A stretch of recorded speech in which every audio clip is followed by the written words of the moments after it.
Halo Sobat Cuan Nusantara, ketemu lagi dengan kita channel Jaring Usaha.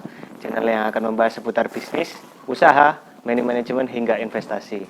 Kali ini spesial, kita ada di mana ini Pak? Dusun Sumberwaru, Desa Taman Agung, Celuring. Oh, Taman Agung Celuring. Oke. Kali ini kita akan membahas seputar burung lagi teman-teman. Dan nanti ada sambungannya yaitu usaha jambu kristal ya Pak ya? Ya. Maka dari itu ikuti terus videonya, jangan lupa like, komen, dan subscribe di bawah. Oke?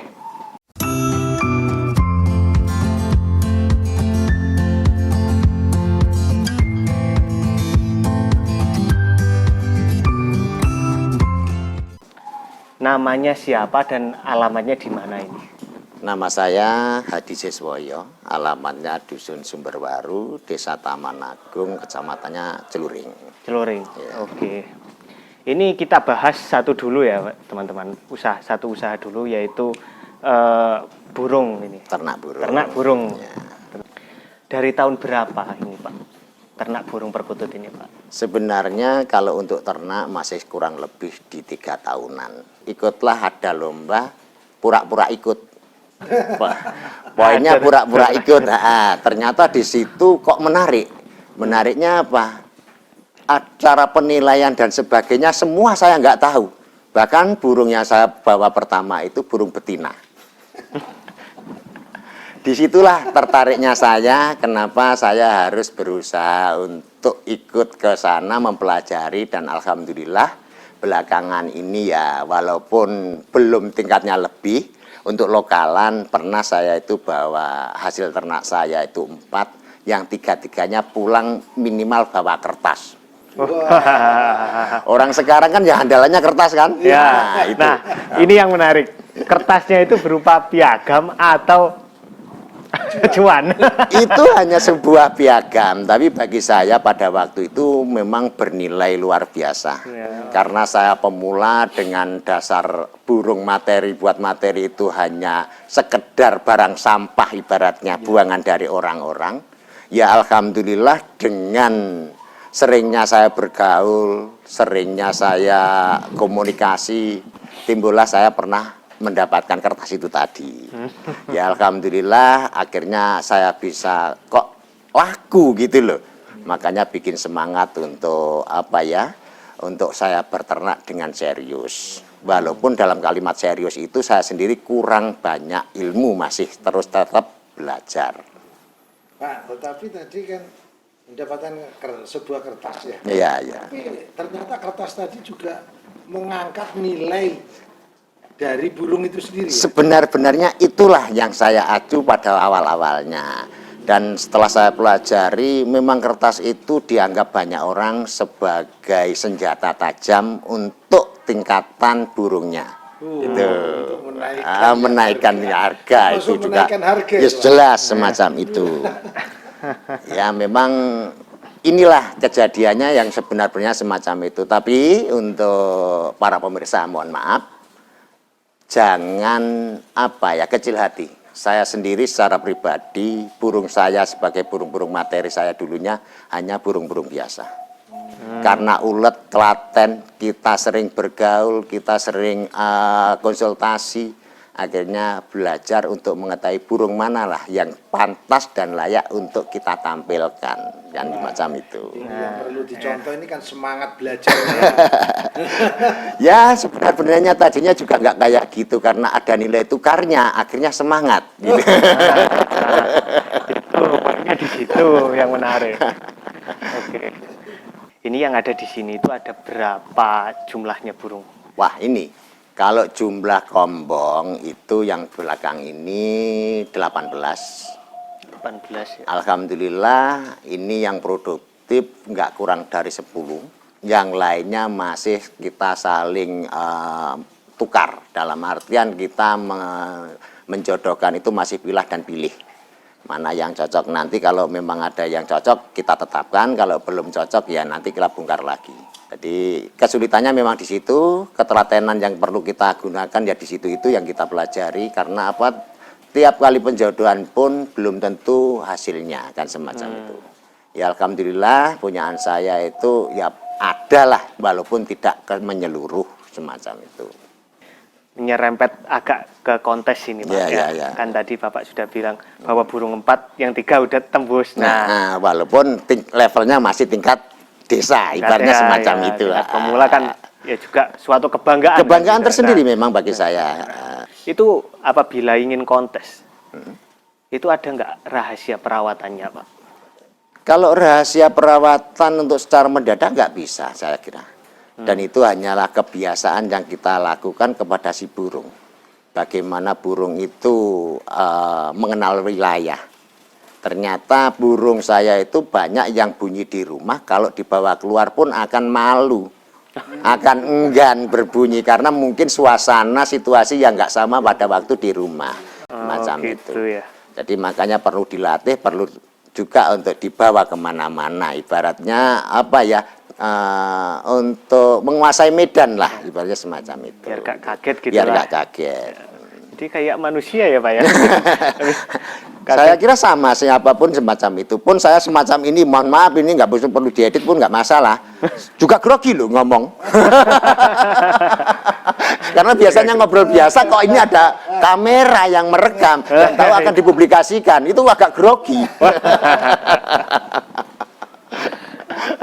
Ya nggak apa-apa Pak, santai aja karena di sini channel saya ini bukan bersifat menggurui, ya kan? Bukan bersifat menggurui teman-teman ya. Kita ini hanya sharing. Kalau ada yang terbantu ya alhamdulillah, kalau ada yang termotivasi juga alhamdulillah gitu. Kalau dari sisi makanan Pak, itu juga mempengaruhi bunyinya nggak Pak? Saya kira kalau makanan itu kurang lebihnya ya enggak lah. Burung lebih tahu, lebih mengerti rasa yang dinikmati itu mengandung apa, unsurnya di tubuh bagaimana, itu saya tahu persis, itu pasti seperti kita lah. Kalau apa itu gizinya tinggi mungkin dia akan lebih suka. Ternyata umumnya orang-orang meloloh kacang hijau. Saya pun saya kasih kacang hijau tanpa harus diloloh. Itu bisa terjadi di kombong 4 dan kombong 3. Itu.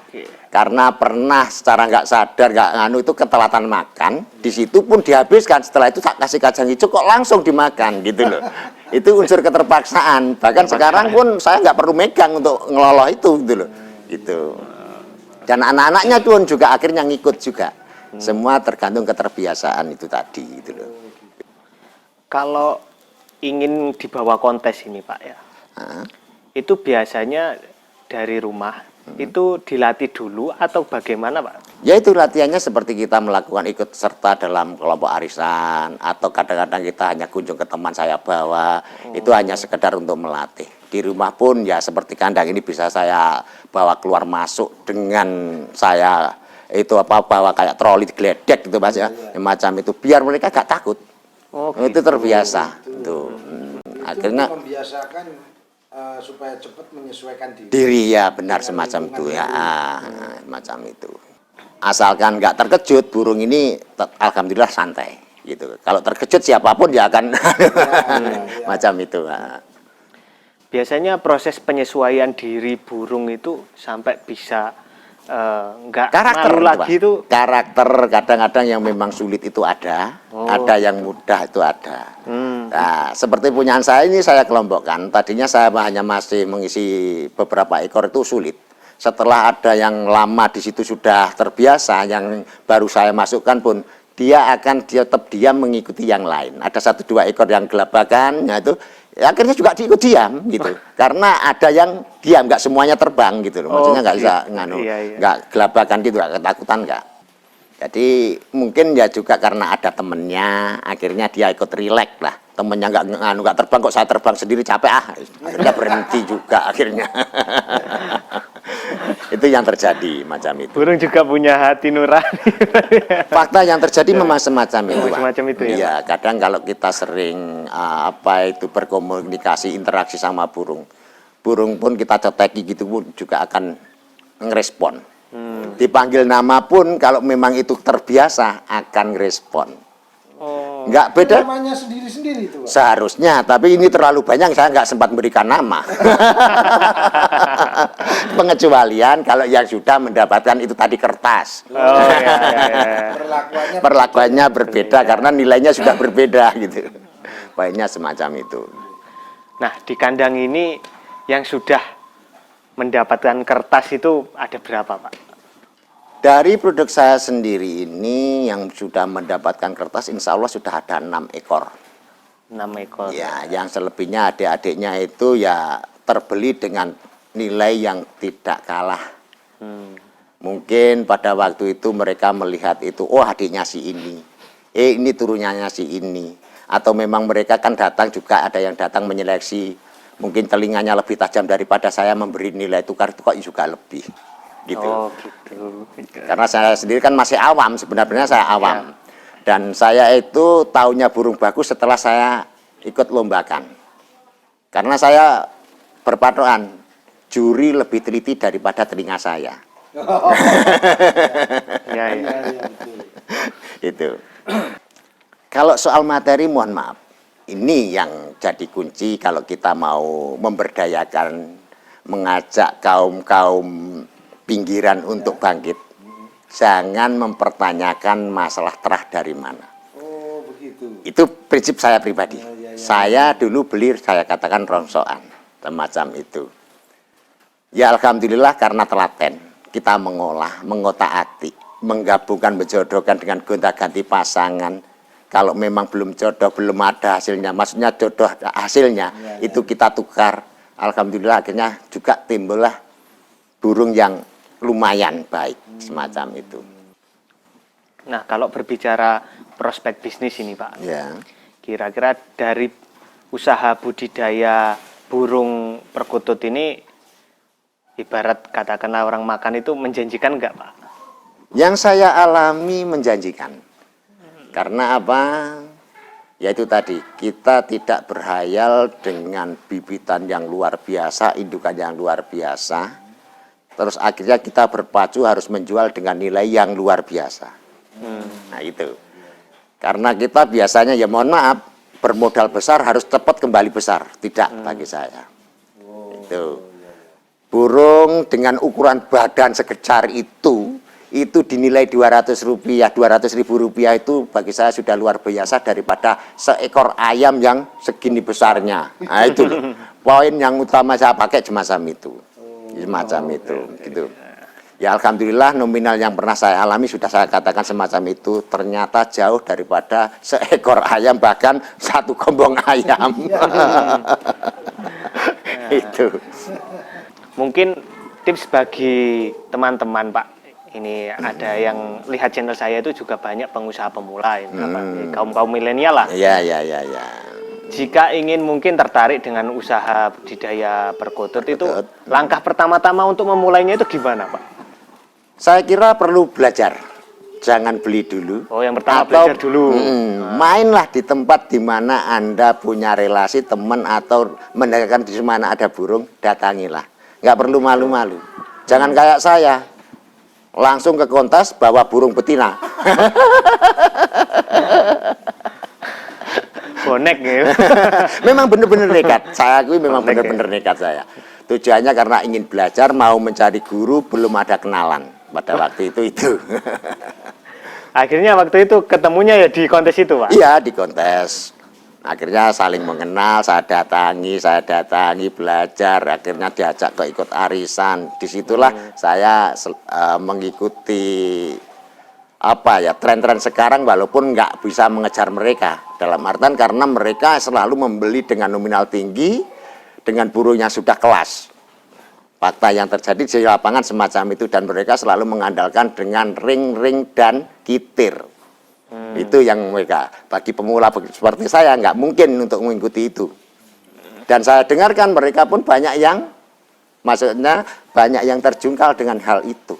Karena yang dibeli dengan nilai mahal dan mahal belum tentu menghasilkan nilai yang mahal. Itu.